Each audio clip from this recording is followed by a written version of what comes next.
संवत्सरे किस्म नक्षत्र किस्म लग्नो उपनयसो श्री महादेव वाच आषाढ़ मासे कृष्ण पक्षे उद्रात्रो मीन लग्नां चतुर्श्याम शनिवासरे रोहिणी नक्षत्र अस्पताल गोचर नवाग्नि श्री पार्थिव वाच कोते से माता को से पिता को से गोत्र को से दिव्य प्रकाशते श्री महादेव वाच अरण से माता वरण से पिता साठ जय गोत्र मनसी पुत्रम पावक नाम कम वसु धर्म चतुर्वारी श्रृंग्यो असपद ये चित्ते सबतस्ता सो तद्धा वर्धो वर्ष घोरेति महादेव मर्त्याम अवेश निखिल ब्रह्मांड मुद्रे अस्य द्वादश लोचन शपथ दिव्या काली कराली च मनोज्वा च सुलुहिता सुदुमर्णा विश्वरूपी च देवी ललाय मानाति शपथ दिव्या प्रथम अस्तु कृष्णम स्वाहा दूरतम यवम स्वाहा तीर्थम तिलम स्वाहा तद्धिया वयम नमो वर्तमसि स्वाहा ओम राजत मध्यम राणाम गोपामृत सिद्धि वर्तमान स्वेद में स्वाहा सैन है पिछवे सुने अग्ने सुपाय नो भव सतान सते स्वाहा ओम सनो मित्र स वरुण सन्नो वर्त समा सनो इंद्रो बृहस्पति सनो विष्णु रुरुक्रम स्वाहा ओम नमो परमे नमस्ते वायु तवे प्रत्यक्षं परमसि तवे प्रत्यक्षं परमस्यामि ऋतु दिशामि सत्यं वसामि लोहे की आरोम स्वादत पाऊं न होता पानी न होता दरगेणारू चंद न होता सूर्य न होता गिंग दर तारु बखानी न जप्यो सुरायो छंदे कांतो भवता भावी खरतर को पति आयो ही की समरातल धोरा। समरातल अर्थात सामर्थवान का स्थान और धोरा अर्थात टीला, अर्थात जिस टीले पर सामर्थवान के रहने का स्थान है।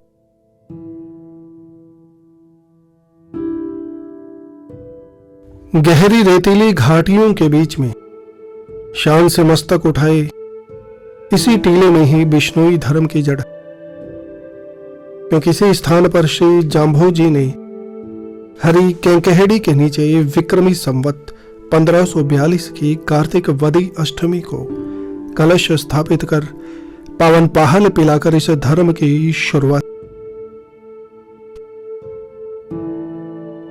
पहले अनुयायी श्री पुलहोजी पवार और तत्पश्चात जल्द ही नर्म मरुभूमि में उगे इस बिश्नोई पंथ रूपी वट वृक्ष की जड़ें दूर दूर तक फैलती चली गई।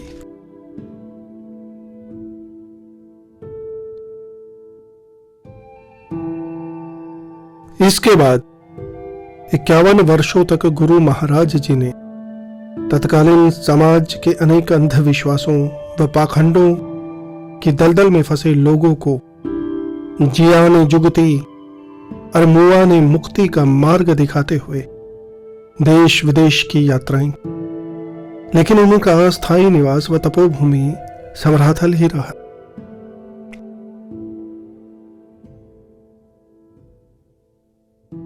उनके 29 नियमों की आचार संहिता का पालन करने वाला हर इंसान, चाहे वो किसी भी जाति या धर्म से संबंधित रहा हो, बिश्नोई कहलाया।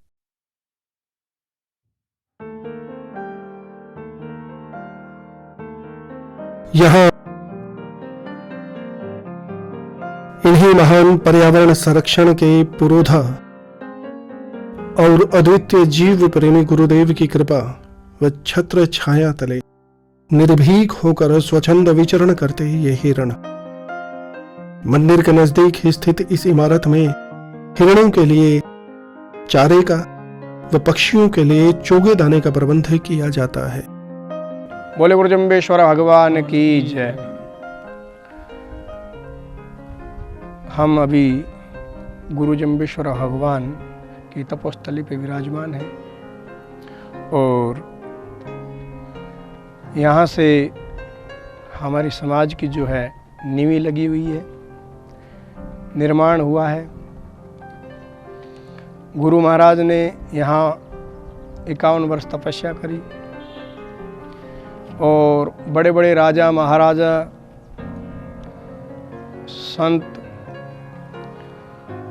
साधु सन्यासी सबको ज्ञान उपदेश दिया और हमें बहुत बड़ी वेदमयी साधारण भाषा में गुरु महाराज ने वाणी दी और उस वाणी से यज्ञ में अपना स्वरूप बताया। तो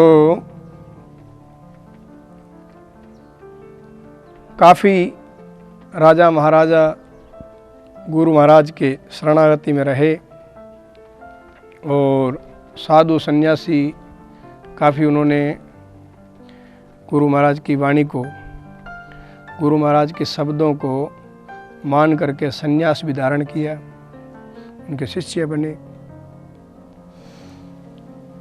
हमारा बहुत बड़ा सौभाग्य है कि हम इस समाज में जन्म लिया और ऐसे परिपूर्ण परमात्मा के हम शरण में आए। यहाँ दोनों समय यज्ञ होता है, रोज 120 शब्दों का यज्ञ होता है और शब्दों की ध्वनि दूर दूर तक सुनाई देती है।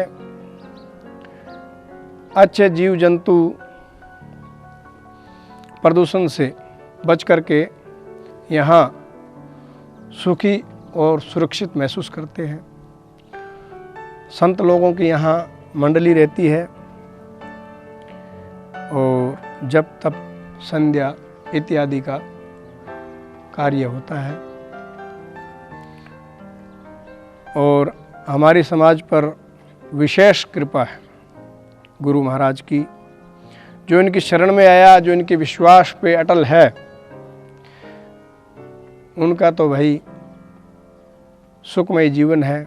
उनके नियमों पे जो चलता है वो सुखमय जीवन जी रहा है। और जिसे भटकना है, जाम्बू जी ने कहा है, अन्नू धनु दूधू दहियों घीयू में टेऊ जेला बनता भूख मरे तो जीवन बिना सरियो। अगर मैंने खाने पीने के लिए आपको दूध दही घी इत्यादि पदार्थ दिए हैं, अगर आप नशे पते में लिपित होकर के अपना जीवन बर्बाद करते हो तो वो मृतक के समान बताए गए हैं कि वो इंसान का कोई जीवन नहीं जी पा रहे हैं। अच्छा जीवन जीने के लिए हमें पहले हमारे तन को अच्छा रखना, मन को अच्छा रखना। तन मन धोइए, संजन होइए, हर्ष न खोइए। फिर हमारा जो हर्ष मतलब हौसला, वो बुलंदी में रहेगा। अगर हम साफ सुथरे अच्छे शुद्ध मन होकर के परमात्मा की भक्ति करें तो हम बुलंदियों में रहेंगे। तो ये हमारी सबसे आग्रह है, प्रार्थना है कि हम सभी भगवान के नियम का पालन करें, उनकी वाणी पे चलें और परमपिता परमात्मा का स्मरण करें। बोलो गुरु जम्बेश्वर भगवान की जय। दो बड़े आश्रम हैं, आगुणी अर्थात पूर्वी दिशा वाला, जिसका कार्यभार स्वामी चंद्र प्रकाश जी संभालते हैं, और आथोनी अर्थात पश्चिम दिशा वाला, यहाँ का कार्यभार स्वामी राम प्रकाश जी संभालते।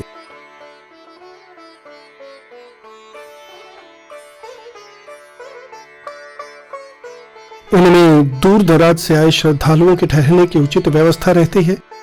यहाँ पर हर अमावस्या पर, विशेषकर आसोज व फाल्गुन अमावस्या पर भारी मेला लगता।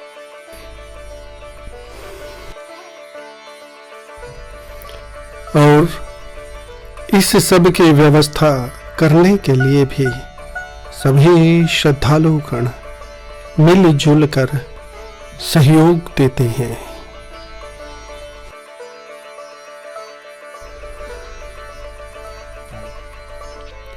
इन सुनसान से दिखने वाली इमारतों में हर अमावस्या के नजदीक आकर रौनक लौटने लगती है और मेले वाले दिन तो खूब भीड़ हो जाती है।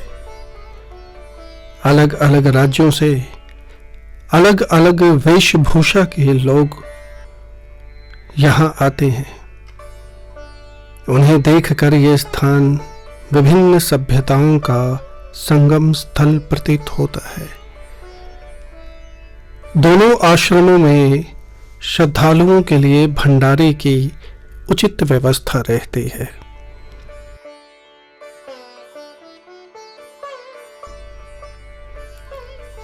यहाँ गौरतलब है कि गुरु महाराज जी ने अपने जीवन काल में ही ये आश्रम या साथरियां इसलिए बनवाई थी कि यहाँ इन निर्जन व दूर दराज क्षेत्र में आने वाले यात्रियों के लिए भोजन व पानी की व्यवस्था की जा सके। यहाँ कुछ धर्मशालाएं लोगों ने अपने तौर पर भी बनवाई हुई हैं ताकि मेले के दिनों में कोई असुविधा न रहे। ओम हरिओम तत्सत ओम तत्सत। विष्णु भगवान की जय हो। मैं स्वामी विष्णु दयाल सम्राट। तो जो हमारे ग्रंथों में जो प्रमाणित है या जो हमारे जामहानी साहित्य में जो लिखा हुआ है या जो संत विद्वान बताते हैं कि गुरु जाम्बो जी ने संमत 1548 के बाद में वो जितने भी दिन साल या महीने धरती पे रहे तो वो उन्होंने यहीं समराथल पे ही ध्यान किया, हवन किया या तपस्या की और जितने भी उपदेश किए वो संवत 1540 के बाद में यहाँ समराथल पर ही किए। और पहले यहाँ पे एक बहुत छोटा सा मंदिर था। यहाँ पे पूरा का पूरा एक रेत का बहुत बड़ा टीला था। यहाँ पे एक छोटा सा मंदिर था और ये मंदिर तो अभी इन्हीं तो मतलब 15-20 सालों में बना है। ठीक है, तो पहले यहाँ पे छोटा मंदिर था तो लोग बहुत दूर दूर से आते हैं। पहले भी आते थे और अब भी यहाँ पे आते हैं। तो ये जम्बेश्वर जी की तपोस्थली है समराथल। और यहाँ पे मैंने तो अनुभव किया है या जो मैंने अनुभव किया वो मैं आपको बता दूँ कि यहाँ पे मन पूरी तरह से शांत हो जाता है। ये गुरुदेव की तपस्या का यहाँ पे प्रभाव है। मैंने तो बहुत महसूस किया है और मैं तो अब भी गुरुदेव को यहाँ पे महसूस कर रहा हूँ। और गुरुदेव ने तो चौदहवाणी में भी कहा था कि जाजा पवन आसन, पाणी आसन, चंद आसन, सूर आसन, गुरु आसन समराथले। और कहे सतगुरु भूल मत जाइयो, पुरो लाभे दो जखे। तो गुरु महाराज जी कहते हैं कि जब तक संसार रहेगा या पवन, पानी, आकाश, चंद और सूर जब तक ये इस सृष्टि के अंदर रहेंगे तब तक मेरा आसन समराथल पे विराजमान रहेगा। विश्वास के साथ या इसी भक्ति भाव के साथ यहाँ पे लोग आते हैं और जो भी उनकी मनोकामना है वो यहाँ पे पूर्ण होती है। मजबूत लकड़ी व सघन छोटी हरी पत्तियों से भरा रहने वाला ये मरुस्थलीय वृक्ष, इसे गुरु महाराज जी का विशेष आशीर्वाद प्राप्त है। उनके वचन हैं, हरी कंकेड़ी मंडप मेरी, जहां हमारा पासा, चार चौक नवदीप थरहरियो, जो आपा प्रकाशा।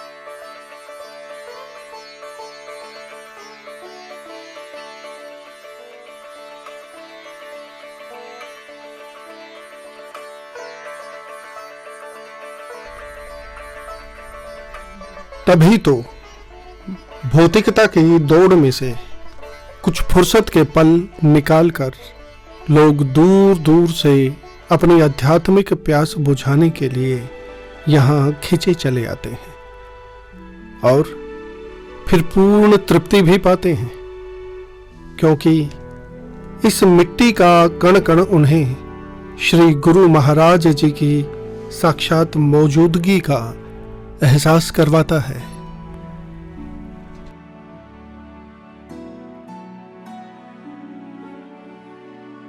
जाम्बू जी में आस्था रखने वाले लोग जब भी कोई नया वाहन लेते तो सबसे पहले उसे यहां लाकर प्रसाद चढ़ाते और गुरु महाराज जी का आशीर्वाद प्राप्त करते। जैसे कि ये नई नवेली बस भी जो आज अपनी पहली यात्रा पर यहां पर आई है।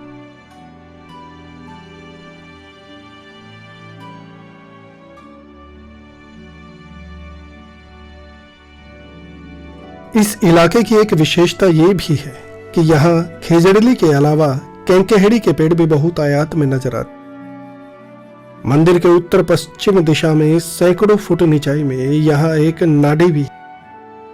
यहाँ से कहते हैं कि एक समय में अकाल से ग्रस्त होकर पलायन कर रहे हजारों लोगों को गुरु महाराज जी ने शरण, उनके भोजन का प्रबंध किया और इस जगह पर खुदाई करके जलधारा प्रकट की।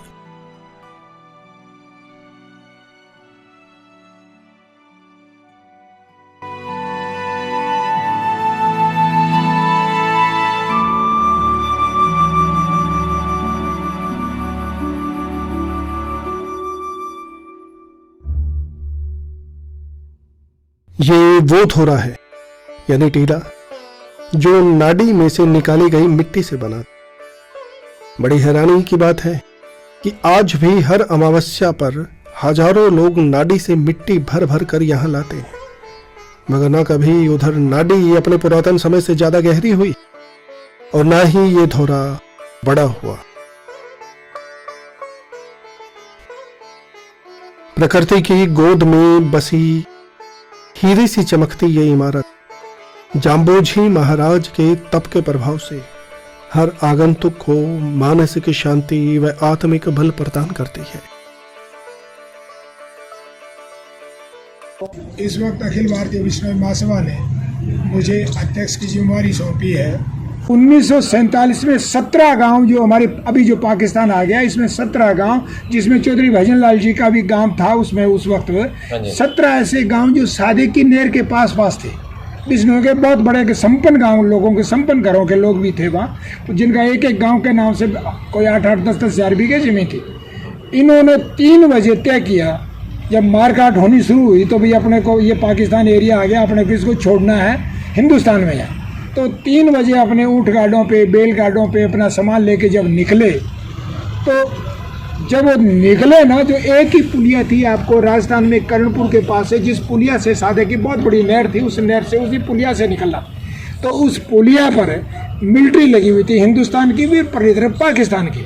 तो उस मिलिट्री में भरतपुर के चौधरी कर्नल थे, हमारे राजस्थान के डीजीपी रहे हुए हैं शांतनु कुमार जी, उनके फादर थे। तो वो शांतनु कुमार जी उस वक्त 18 साल के थे, तो वो अपने फादर के साथ उस पुलिया पे चले गए। तो उन्होंने देखा कि भाई पाकिस्तान से जो लोग आ रहे हैं, हिंदू इधर आ रहे हैं, तो उनको देखा, जैसे ऊँट जो वो 17 के 17 गाँव एक साथ निकले थे, तो उनके ऊँट गाड़े बैल जो निकले ना, पशु पक्षी जैसे, उनके पीछे 3000-4000 के लगभग हिरण थे, जो उस 17 गाँव में उनके खेतों में ही रहते। वो हिरण भी चुपचाप उनके पीछे चल पड़े। और जब उन्होंने शांतनु कुमार जी ने कहा, मैंने ये पूछा, ये तो बैल ऊँट गाड़े थी, ले जाइए, हिरण इनके पीछे क्यों जा रहे हैं? तो उनके फादर ने बताया कि ये बिश्नोइयों के गांव हैं, बिश्नोई गांव खाली कर रहे हैं, हिरणों को शाकाहारी लोगों की, ये इन्हीं के इलाकों में रहते थे। जब उन्होंने कहा कि हमारे रक्षक भी जा रहे हैं, तो ये हिरण अगले दिन उन 17 गांवों में एक भी हिरण नहीं मिला पाकिस्तान में। तो इसीलिए आज हम हिरण के लिए जो अपना त्याग करते हैं ना, वो मतलब आप कहीं भी किसी बिश्नोई के खेत में कोई हिरण चल रहा है, आप 10 बिश्नोई चले जाओ, लेकिन एक शिकारी चलाओगे, हिरण कान खड़े कर लेगा। तो इस जीव को शाकाहारी की खुशबू आती है। पेड़ और हिरण, खेजड़ी और हिरण किसी प्रदूषण जगह पे नहीं रहता। हिरण बिरानी जगह पे रहेगा, लेकिन अगर चिंटी का भी वो जो बिल वगैरह होते हैं ना, हिरण किसी का शिकार नहीं करता, किसी जीव का शिकार नहीं करता ना, इतना खुद शाकाहारी है। वो चिंटी को भी पैर अगर आ जाएगी भागते हुए तो उससे छलांग लगा के ऊपर से निकल जाएगा, चिंटी को भी नहीं मारता। खेजड़ी के नीचे कितने भी तरह के वृक्ष लगा दो, कितनी ही फसल लगा दो, खेजड़ी कभी उस फसल को खाएगी नहीं, पन पाएगी।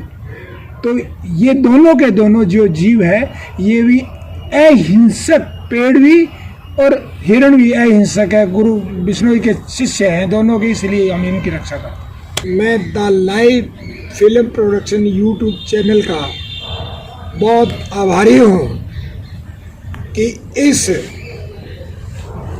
वक्त के आर्थिक युग में भाग रहे लोगों से अलग आप लोगों ने एक पर्यावरण प्रेमी आपकी भावनाएं पैदा हुई, और गुरु जम्बेश्वर भगवान के जो प्रकृति प्रेमी संत थे, जिसने आज से 550 साल पहले वन्य प्राणी और पेड़ को बचाने के लिए भी ये संदेश दिया था कि पेड़ भी आदमी की तरह जिंदा रहता है, आदमी तरह रोता है, और ये हमें जीवन देता है। हमें जितनी ऑक्सीजन है, आज से 550 साल गुरु जम्बेश्वर भगवान ने उस पूरे मरुस्थल इलाके के अंदर ये प्रचार किया था और एक पंथ चलाया था, जिसको 29 नियमों के साथ बिश्नोइयों ने उनके शिक्षा में सिर्फ प्रकृति प्रेमी शिक्षा है, जहाँ गुरु महाराज ने अपने संदेश से उनको ये कहा, मैं आज भी आपको उन सभी पूरे विश्व के अंदर आज इस बात की दौड़ पे आज लोग ये समझ रहे हैं कि अगर प्रकृति के हम प्रदूषण से अगर हमें बचना है, प्रकृति को बचाना पड़ेगा,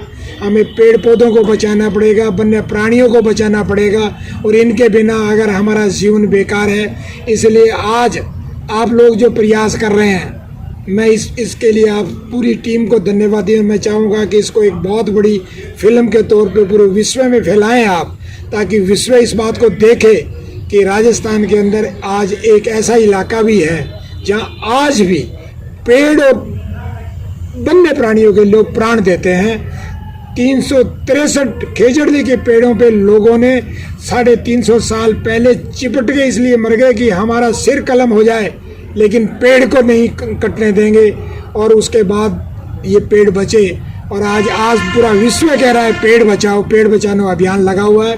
पेड़ हमें जितनी ऑक्सीजन देता है, पेड़ हमें जितनी, पेड़ में गुरु महाराज ने बहुत अपने शब्दों में कहा कि इससे बड़ा भामाशाह दुनिया के अंदर कोई है नहीं।